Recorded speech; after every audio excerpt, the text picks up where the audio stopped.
پاکستان کی سیاسی حالات میں بدلاؤ کوئی نئی بات نہیں، لیکن اس وقت جو صورتحال ہے وہ غیر یقینی ہے۔ اس حوالے سے اکثر ایسی افواہیں گردش کرتی ہیں جن پر یقین کرنا مشکل ہوتا ہے۔ پاکستان کے آئین کی 18ویں ترمیم میں مبینہ طور پر تبدیلیاں کیے جانے سے متعلق افواہیں سامنے آ رہی ہیں کہ اس آئینی ترمیم کو رول بیک یا اس میں ترمیم کیے جانے کی ضرورت ہے۔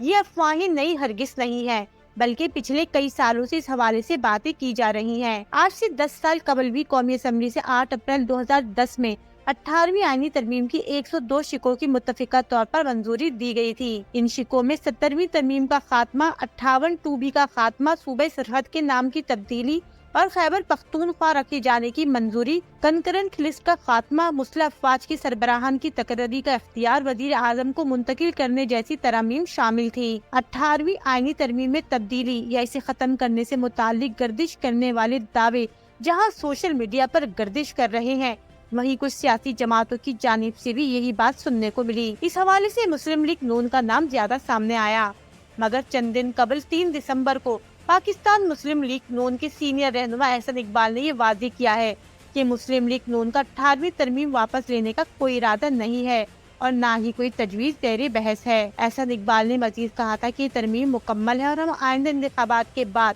اقتدار میں آنے کے بعد اس کی روح پر پورے اتریں گے۔ اختیارات کی منتقلی وقت کی اہم ضرورت ہے۔ تاہم 2 روز قبل مسلم لیگ نون کے پارلیمانی بورڈ کے پہلے اجلاس کے بعد لاہور میں رانا ثناء اللہ کے ہمراہ میڈیا سے گفتگو میں احسن اقبال نے کہا کہ 18ویں ترمیم نامکمل ہے، نون لیگ مکمل کرے گی۔ ہم 18ویں ترمیم ختم کرنے کا کوئی ارادہ نہیں رکھتے، بلکہ اس پر مزید کام کرنا باقی ہے۔ 18ویں آئینی ترمیم کے رول بیک یا اس میں کسی بھی قسم کی ترمیم کے امکان پر پیپلز پارٹی نے سخت رد عمل دیا۔ پیپلز پارٹی کی جانب سے کہا گیا کہ 18ویں آئینی ترمیم میں بہتری تو کی جا سکتی ہے، مگر اسے رول بیک نہیں کرنے دیا جائے گا، اور اگر ایسا کرنے کی کوشش کی گئی تو پیپلز پارٹی دیوار بن کر کھڑی ہو جائے گی، کیونکہ PPP وہ واحد جماعت ہے جس نے اس ملک کو ایک متفقہ آئین دیا تھا۔ 18ویں آئینی ترمیم کی منظوری کے بعد مرکز یعنی وفاقی حکومت سے بعض معاملات میں اختیارات صوبوں کو منتقل کر دیے گئے، جس سے صوبائی سطح پر اختیارات زیادہ منتقل ہو گئے، جس کی وجہ سے وفاق سے زیادہ طاقتور صوبے اور وزیر اعظم سے زیادہ طاقتور وزیر اعلیٰ ہو گئے۔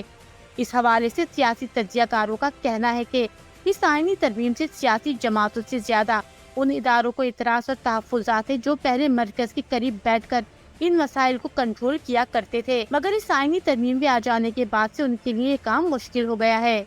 صوبوں کے پاس وفاق کی نسبت اختیارات زیادہ ہونے چاہیے، کیونکہ دنیا بھر میں یہی ہوتا ہے، بلکہ صوبوں سے بھی نیچے یہ اختیارات تو اضلاع اور مقامی انتظامیہ کے پاس ہونے چاہیے، اور یہی بات ہے جس کی وجہ سے 18ویں آئینی ترمیم کی افواہیں گردش میں رہتی ہیں،